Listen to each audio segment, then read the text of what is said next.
Welcome everyone from YouTube, ladies and gentlemen, welcome back to another YouTuber ruling quiz. Today I have the one and only CIMOOOOOOO as my guest. How you doing, my dude? I am wonderful, Kevin. How you doing? I am doing well. So, I'm sure that you've seen, I've done a couple of these quizzes with some of our other fellow YouTuber brethren, and I asked them all sorts of different questions about decks that they are really unknown for. But the thing with you that was a little bit different is you're not really known for one deck in particular. You're not the DZ with his Altergeist. You're not Triff with Pendulums. You have a couple of multitude different decks. Do you know which deck I have brought for you today, because I haven't told you yet? So I don't.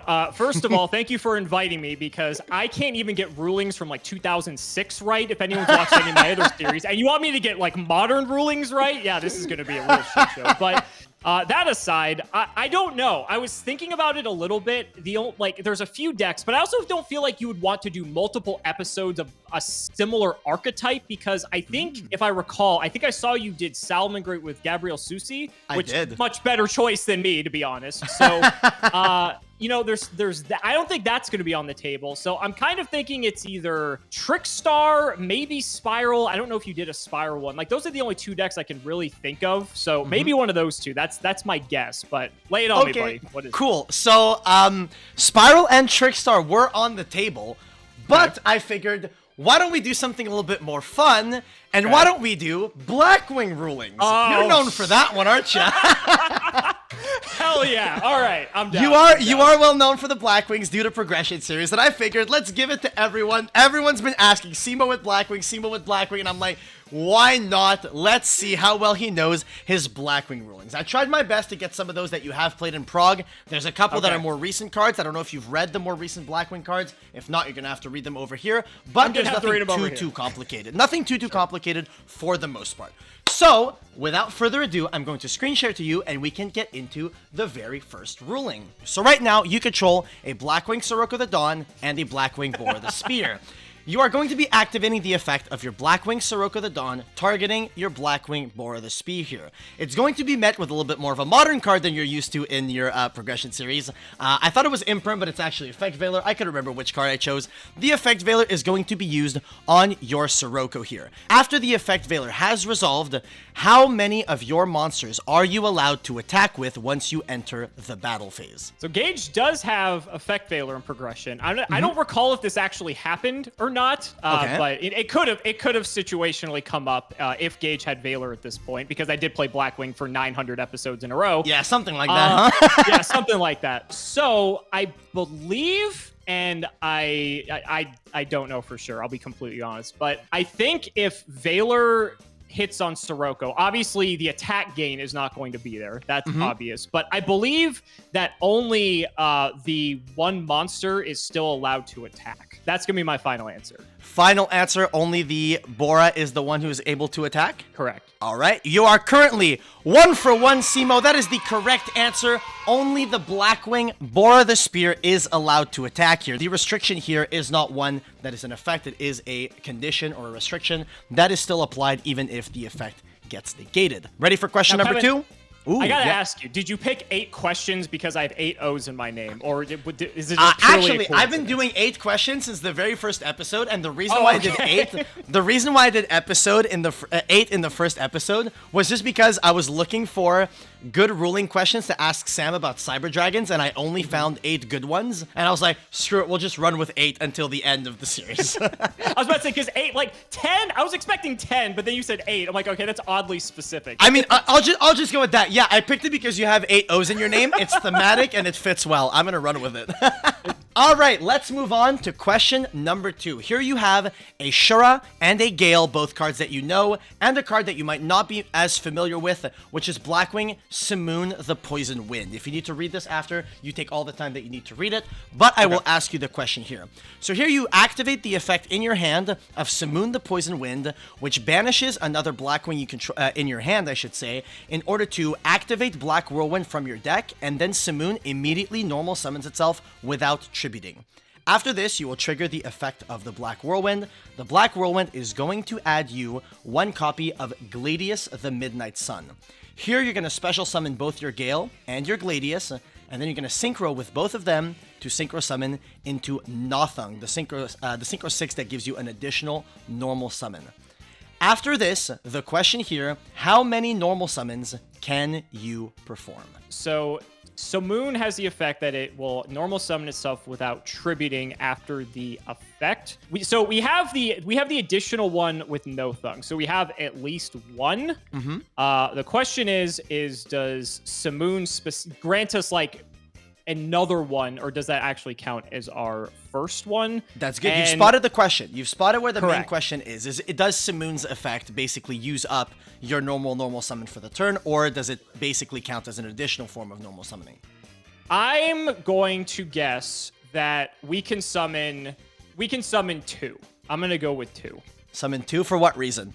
So I'm gonna go with the one off the Nothung, and then I'm just going to go like, I know there's weird like rules with like stacking normal summons, and like different cards like allow you to get different types of like, because I remember rulings with like double summon and like other cards that give you normal summons as well. I'm kind of just guessing here because I'm just trying to think like if this is something where that's going to come up, and honestly I don't know, so I'm just taking a shot in the dark. So you're saying that the Simoon doesn't use up your normal summon for the turn, so you still have 2 left, the regular normal summon and the summon from Nothung? Correct. That's what I'm going to go with. All right. Well, Cimo, you are currently 2 for 2. You are correct. Okay. You are allowed to perform 2 more normal summons, and the biggest, like the cards that most people know that they don't use up your normal summon, Simoon is worded the exact same way as the True Draco spells. I know you played a lot during that format.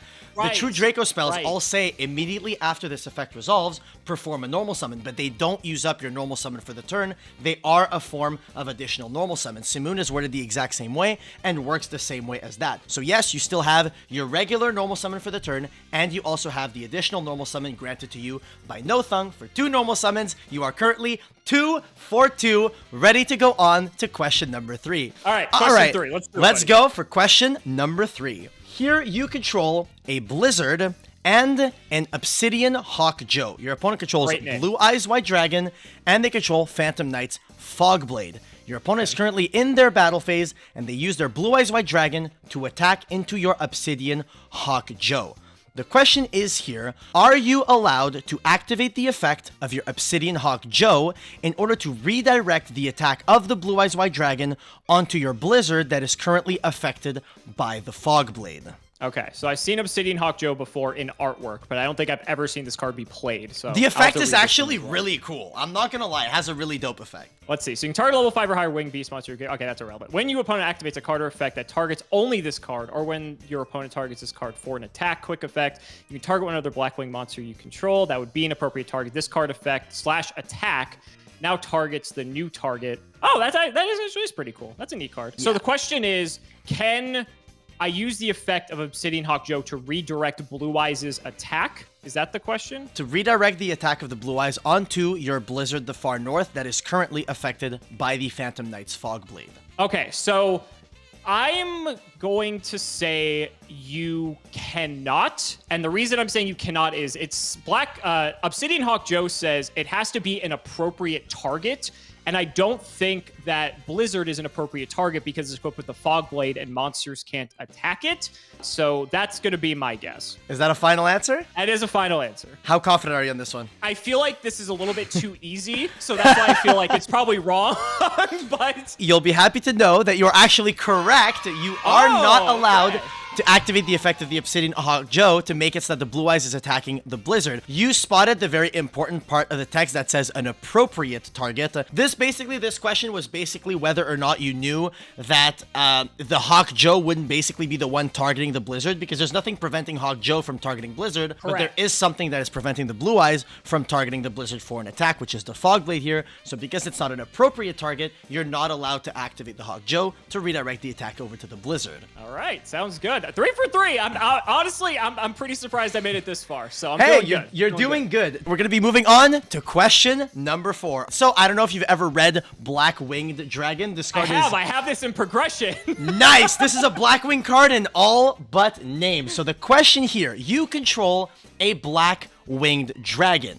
with 1 black feather counter. Your opponent controls a defense position Dragon. Dragon is a normal monster. Usually when I use a normal monster, you don't have to read what the card does or anything like that. It's just there for like stats or something like that. Okay. In this case, are you allowed to activate the effect of Blackwing Dragon targeting your opponent's Dragon? And if yes, how does it resolve? What happens? For the purposes of progression, this was just my first generic 8 synchro that didn't suck because I could not get a good synchro 8 to save my life. And this one was actually like, it's 2,800. Like, it's not bad. And it's a beater. There you go. It's a beater. Yeah, its effect's like fine. But okay, I actually need to like remember what the effect is. I remember it has like stat reduction or something. Okay, so the first question is if this, or can you even activate this in the first place? Yes. Okay. This is basically a two-parter. The first part is whether or not you can even activate it in the first place. And if you are allowed to activate, I'm going to need you to describe me how it would resolve. So for the first part of the question, I'm going to say that you can target it because it's not part of the cost for you to have to do that. It's part of the effect. And so if it's part of the effect, then I believe then you would just be doing it as much as you possibly can. Don't know 100% about that, but that's what I'm going to go with. So then if that's the case, if that happens, you inflict damage to your opponent equal to the attack lost by this effect. So that would mean then you would deal 500 to the... Well, I don't think, it would be the attack loss. You're not going to like the negatives or anything like that. So I'm guessing that they would just take 500 damage. Yeah, so I'm going to say yes, you can, and then they take 500 damage from the attack reduction. So the Dragon would still lose attack, and then it would burn for 500 damage? Yes, that's going to be my final answer. All right. How confident are you on this one? Like 50-50. 50-50? That's not very good, but you were on the right side of the coin toss. That is correct. You will be legally allowed to activate the effect, and when you do, you'll apply it to the Dragon. The Dragon will drop to 0 attack, and they will take 500 points of damage. The interesting thing here is it was the end if you do conjunction. That is like the basically where a little bit of the trap was for this question, because some people might look at this and say, well, it didn't lose 700 attack, it only lost 500. So in that case, you didn't make it lose 700 attack, so you wouldn't burn. Right. But the thing that's interesting with attack reduction effects is that it does technically reduce it to a negative value. If after you activated the Blackwing Dragon onto the Dragon, you then activated something like Ego Boost that would boost the Dragon by 1,000, it would be boosted up to 800 attack instead of 1,000, because it does still remember that negative value that was applied to it. So in this case, you do reduce it by 700, so you have successfully done part A of the effect, so you still apply how much of the attack was reduced, and because it only had 500 attack goes down to 0, they take 500 points of damage. You're currently 4 for 4. You're in line to be maybe one of the very first 8 out of 8 for this quiz. We have not gotten a single person to have scored an 8 out of 8 score. You're currently 4 for 4, tied up with Team Samurai X1 if you miss every other question that we have on the quiz. Sam did a very excellent job. He started off and got the ball rolling really well. Ready for question number 5? Let's do it. On to question number 5. Here, your opponent controls the greatest fusion monster ever printed, Sandwich, and you have a Blackwing Gale the Whirlwind. During your main phase, assuming you're attempting to leave the main phase, they are going to activate the effect of the Alistair the Invoker they have in their hand, targeting their Sandwich in order to make its attack go up to 3,100. You're then, still in the main phase, going to normal summon your Gale, and you're going to declare the effect of Gale, targeting your opponent's Sandwich. At this point, what is the stat value that the Sandwich drops to? And during the end of the turn, after the turn is over, what is the attack value of the Sandwich once you end turn? Ooh, okay. So this is interesting. So I'm going to read Alistair and Gale just to double check. Go right I know ahead. Alistair gives you 1,000 attack and defense till the end of the turn. So then Gale, I need to see if Gale is going to go after either current attack or original. So let's see. Once per turn, you can target one face of monster your opponent controls. That target's attack and defense become half its current attack and defense. That means that if it's 3,100, you go Gale, you use the effect, then that means that it would go from 3,100 down to, what is that, 1,550? That is half of 3,100, yes. Yes, so then that's what its attack should be at, which, funny enough, Gale can't hit over. Unless you have Kalut, then you're looking pretty good. So then the second part of the question is, what is the attack of Sandwich after that, and after that this turn has ended. So after that, I'm going with the 1550, and then after the turn has ended. Could you go back to Gale for me, please? Yeah, my bad. You're good. Once per turn, target face on monster your opponent controls becomes half. Oh, okay. So, right, because Alistair's only till the end of the turn, and then Gale is permanent. So that's okay. So that's what's going on here. Run me through the thought process. Think out loud.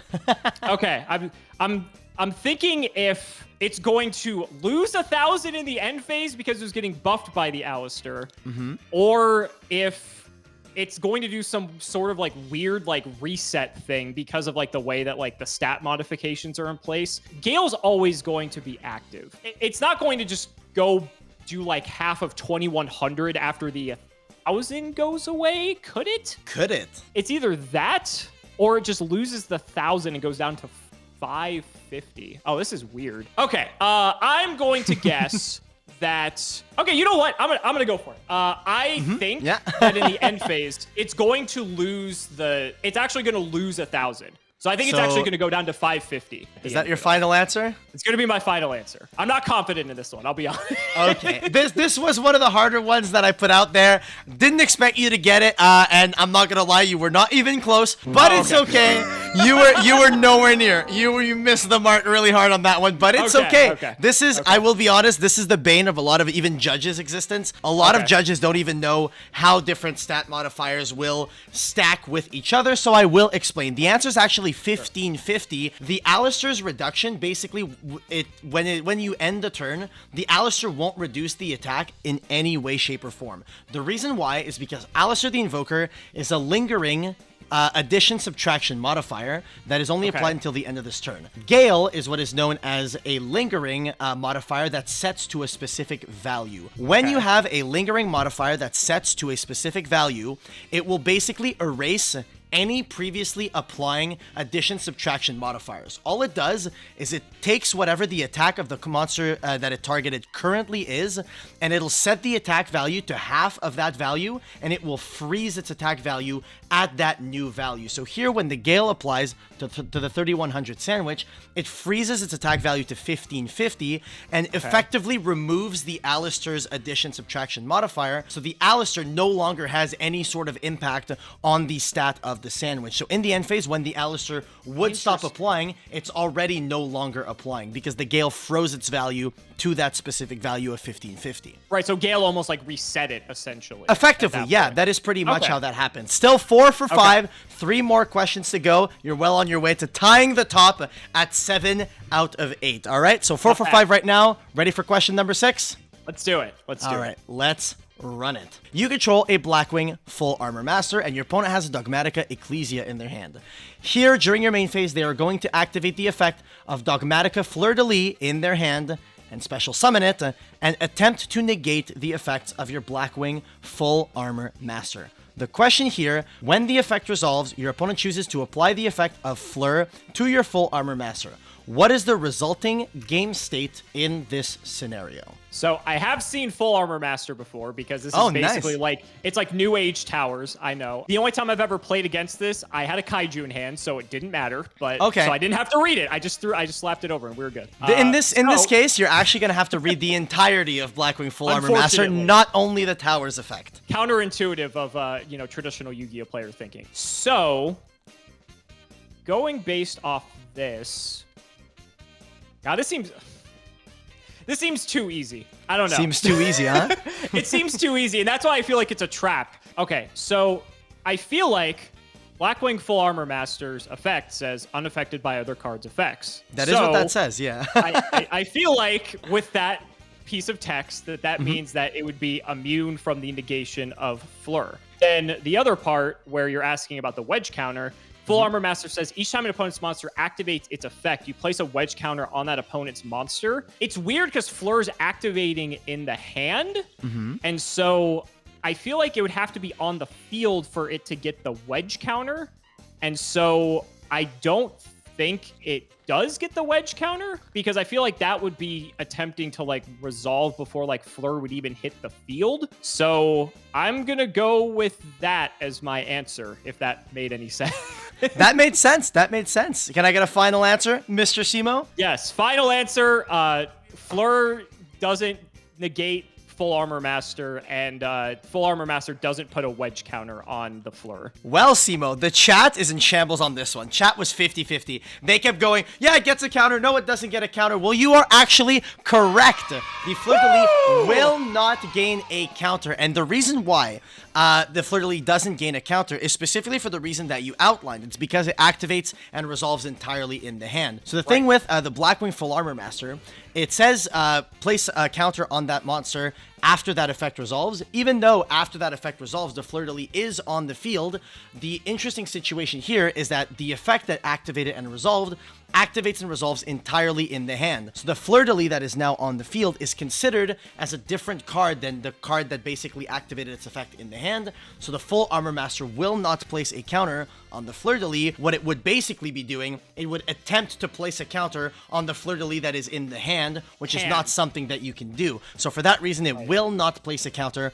on the Fleur-de-Lis that is on the field. I thought I was going to throw you for a massive loop with this one, but hey, you got it. You did it. You did a really good job on this one. Very, very good. I'll admit I wasn't like 100% right in my logic, but I would say my underlying logic I think was sound. Are you ready to go for question number 7? I'm hyped. Let's go.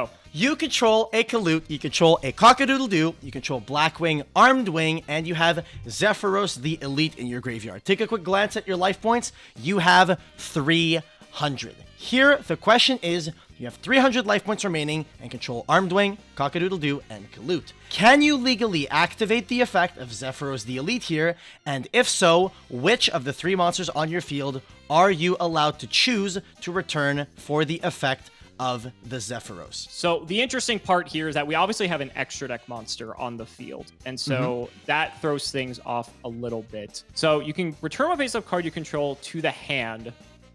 That is cost, and then special summon this card, and if you do, take the 400 damage. Okay, so 100% you can't bounce Kalut to your hand for Zephyros. There's like no way that's going to happen, I think. Then with Cockadoodle-Doo, if you attempt to put it back to your hand, it gets banished if it would leave the field. So then Zephyros says you return the card to the hand, and if you do, you take 400 damage. And that's not actually what Zephyros says. Zephyros says to bounce it for cost, and then the effect is special summon, and if you do, take 400. Oh, sorry. Yeah, I had it out of order. So it's cost to bounce back to hand, and then you special summon, and if you special summon, you take the 400 damage. Oh my god, this is going to test like my conjunction knowledge. Great. PSCT knowledge. Let's go. Let's go. God damn it. So actually, we'll ask the very first question. In the first place, are you allowed to activate Zephyros with under 400 life points? You are allowed to, because the damage is in the effect. So you'll just kill yourself if you do.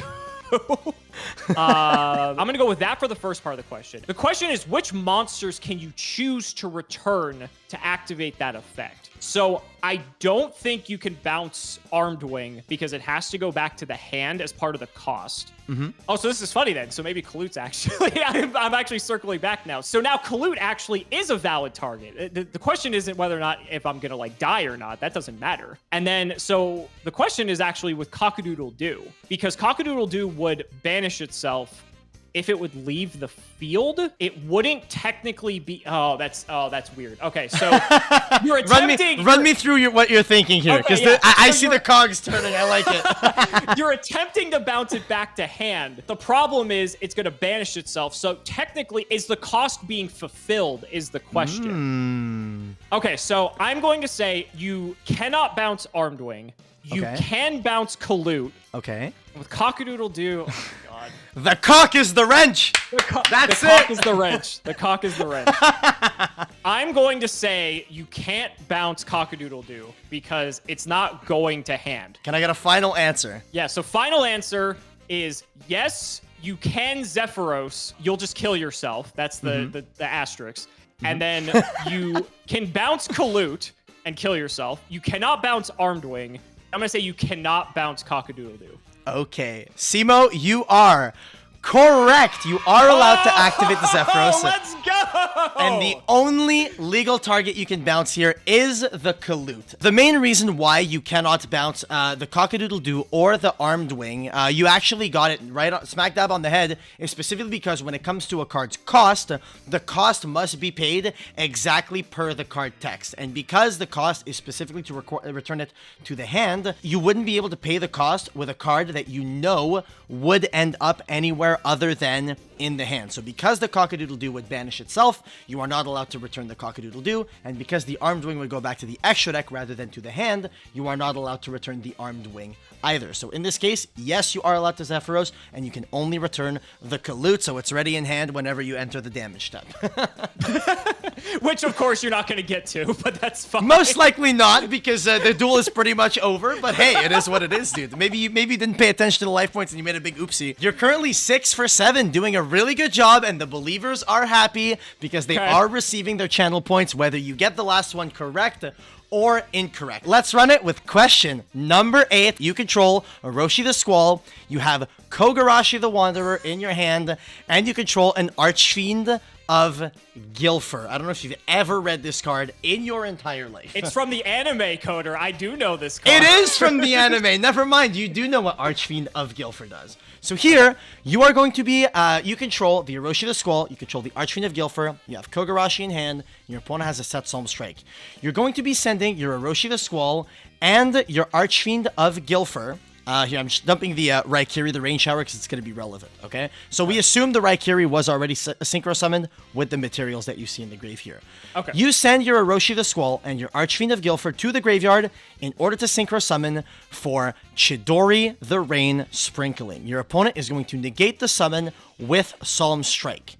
On resolution of this chain, which trigger effects can you activate? Perfect. I will let you know as soon as I read all of these cards. That is perfectly acceptable. So I have a question. Yes. And I don't know if you'll be able to answer this. Is the field as we see it now the board we are going off of? Pretty much. I mean, for the purposes of Archfiend of Gilfer, you can assume there's a monster on the field, whether or not it would be able to activate here. That's what I'm asking, because I don't. If there were a monster, we'll assume there's a monster on the board. We'll assume that there is one. I want to start with the synchro dude, and the reason I want to start with the synchro guy, which I've actually seen the Raikiri. I've seen that before. Beautiful ultimate rare. I've never seen this card before, but so I think there is some interaction that I don't remember what it is specifically, but I think there's something that when it gets striked, that it still triggers, because even though it wasn't like synchro summoned, it says when it's destroyed and sent to the maybe it's not with a synchro now that I'm thinking about it, because it's being sent to grave and it's being destroyed, because Solemn Strike negates the effect and destroys the card. And I can double check strike, but I'm pretty sure that's what it says. It does say negate the summon and destroy the card, yes. And it says when this card is destroyed and sent to the graveyard, which strike is doing. It doesn't have to be on the field. If it was from field to grave, then I don't think that would. But I think this was. You can target a winged beast type synchro monster in your graveyard, except Chidori, and special summon it. You said that Raikiri has been properly summoned. Can I read Raikiri? It has been properly summoned. May I please read the card in hand one more? Yes, sir. The Kogarashi the Wanderer. Okay. Special, or first effect. Yeah, my bad. When a face-up Blackwing monster you control is destroyed by a card effect and sent to the graveyard. Okay. So I don't think Kogarashi is able to trigger, because it says when a face-up Blackwing monster you control is destroyed by a control.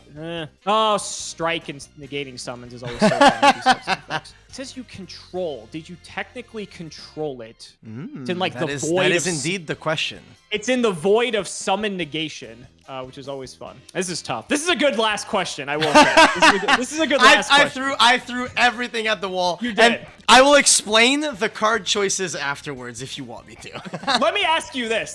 How confident are you that I'm going to get this right? I would be genuinely surprised if you do. I will be pleasantly surprised if you get it right. No pressure then. No pressure. I already got the 6 for the people to win their bits, so that's good. The one in hand has me a bit... The Kogarashi? Perturbed. Yeah, the Kogarashi has me a bit stumped because, again, like, you control is a weird one. I feel like you control typically pertains to the field. It never touched the field. And if it never touched the field, like, do you technically control it? I don't know. That's a hard one. And then there's still the Orochi and the Archfiend of Guilford that I need to figure out. And these are probably like 2 other special effects that I'm probably going to get wrong, but we'll try our best. May I read Orochi again, please? Yes, sir. If this card is sent to the graveyard as a synchro material, which, okay, it was sent to the graveyard as a synchro, oh god, but it was sent to grave as a synchro material. Target a monster on the field, change that target's battle position. Now I'm thinking if there's like, if the summon's negated, does it like invalidate the fact that it was sent to grave as a synchro material, but it technically was sent for a synchro material. So, okay, and then Archfiend of Guilford one last time, please. And yes, then I think I'll have my answer. There's also probably stuff with like strike, negating the summon and like making these things miss timing because like some of these are like when effects, which is annoying. I don't know if that matters. Do you think it matters? It could. I mean, anytime you see the word when in Yu-Gi-Oh, that always just puts up red flags. So are you thinking about whether or not Guilford does or doesn't miss timing here? When it's sent to the graveyard, you target, it's a when you can effect, which is always lovely. Yeah, you're right. You did throw everything at the wall. Just I threw everything at the wall for this one. Okay. Everything. Okay. My final answer that I have zero confidence in. Zero. I have zero confidence in this after talking about this for 5 straight minutes. Orochi the Squall triggers. I'm going to say that triggers because it was sent to the grave as a synchro material. It's an if. So, and even though the strike is negating the summon, it was still sent as a synchro material. There might be something with that I just don't know. If there is, so be it. But to me, logically, I think that should still trigger. In the instance of the synchro, it's destroying it and sending it to the graveyard. It doesn't care where it's being destroyed and sent to the graveyard from. It doesn't say it have to be on your control, on your field, whatever. I think that should still trigger. So I'm going to say that this will trigger as well. There's nothing happening after the strike. So I think any of like the missing the timing stuff shouldn't matter. Okay. But we'll see. So we have Orochi and Chidori locked in at both can activate? Correct. I think so. I also think that Guilford can activate as well because they would basically just assuming there's monsters, right? Because right now there's nothing on the field. I feel like that they would just form this giant chain because nothing's preventing anything from missing the timing here. It was sent to the graveyard, didn't say anything else. You target a monster and then, you know, you would equip it, whatever. The card in hand actually, I think, is the most perplexing to me. I actually feel like Kogarashi, like, doesn't trigger. The you control part is, like, messing with me because I think because of, like, strike, I feel like because it never touches the board, it's like the game sees it as you, like, never controlled it. It's another when you can effect because old Blackwing cards are like that. They're pretty much all, yeah. Yeah, they're like, that's just a relic of 2009 Yu-Gi-Oh, basically. Okay, so my final answer is, I think Orochi, the Synchro, and Guilford trigger, and I think Kogarashi doesn't. Can I get a final answer on that, Simo? Yes. Okay, and you said you're not confident on this one at all. I have 0% confidence in this. So, allow me to show you the final answer. Okay. And the answer is that you are incorrect. Okay. I'm sure you're not very surprised of that one. I'm not. The actual answer is that there is only one card that can trigger. Allow me to explain. So you are, after everything, 6 out of 8, which is not bad at all. You tie up Gage, you beat out Joseph, you beat out Farfa, you beat out Sam, you beat out Doug. So you're doing a really, really solid job. 6 out of 8 is a really, really solid score. And I can't wait to hear the logic behind this. This is so the logic behind each one of these. So provided that there is a monster on the field that the Orochi and the Guilford would be able to target. The Guilford I selected specifically because it's a level 6 monster that does miss timing. So anytime you have a monster like this that says when this card is sent to the graveyard, it always misses timing when you attempt to use it for a synchro material, as a link material and stuff like that. Oh, like it's like Dupe Frog. It's exactly like Dupe Frog. This is one of those examples, right, where I say, oh, if I use this one card, you know, but I use this other card with the same text, people don't know. It's because a lot of times people attribute it to a specific card. Guilford works the same way as Dupe. If you link off Dupe, it doesn't activate. If you sync off the Guilford, it doesn't activate. So provided there was a monster on field, the Guilford would miss timing. For the Orochi, the Squall. The reason why the Orochi the Squall is not able to activate is specifically because of what you outlined. You said, I think it's still sent as a synchro material, but if there's a ruling on that, I don't know it. And I was like, unlucky. A card is only sent to the graveyard as a synchro material or as a link material or as a fusion material if that summon that it was sent for is successful. This is one of the reasons why against like Prank Kids or something like that, if you Psalm Strike the link summon of the Meow Meow, the Prank Kid that was sent as link material doesn't actually get to activate because it's only sent as link material or a synchro material if that summon is successful. Right. Okay. So for that reason, the Orochi the Squall isn't treated as sent to the graveyard as synchro material. It's just sent to the graveyard, which is why I threw in this and this. Like if there was like a BA monster or whatever, it is still sent to the graveyard. So a BA would be able to trigger, for example, but sent to the graveyard for a specific synchro material. It is not treated as that because the summon was negated. The Chidori is allowed to activate, and you are right about this because the last action to occur was the destruction of the Chidori, and it doesn't specify that it needs to be on field. And you were also right about the Kogarashi. I saw that you were juggling a little bit with the whole you control. It's funny because you brought up a card that you weren't too sure, you didn't remember the name. I think the card you're thinking about is Beatrice, because Beatrice says that's what it is. If this card in your possession is destroyed by an opponent's card. Never mind. And the difference between possession and control, a card under your control specifically needs to be on the field, as opposed to a card in your possession can be in any location that belongs to you. So even a monster in the middle of being summoned, like if the Beatrice got Psalm Striked, if it says in your possession, it's still technically destroyed in your possession, even though it wasn't on the field yet. But if it says you control, the monster's not on the field. All right, well, I mean, I got 2 out of 4. Yo, so, not gonna lie, you got 2 out of right. 4 at the end. You got 6 out of 8 at the after everything. Genuinely, you did not do a bad job at all. No, all right. Thank you so much, Kevin. This was a lot of fun. I'm glad that I did this. It was indeed a lot of fun. So anyways, guys, that was it for this episode of Yugi Tuber Ruling Questions. If you guys enjoyed it, leave a comment, like, and subscribe. I hope you guys learned something new. And to all the other Yugi Tubers out there that want to be on the series, hit me up on Twitter and I will get you on the show with a deck that you guys are known for. So anyways, guys, I'll see you in the next video. Have a good one. Peace. Peace.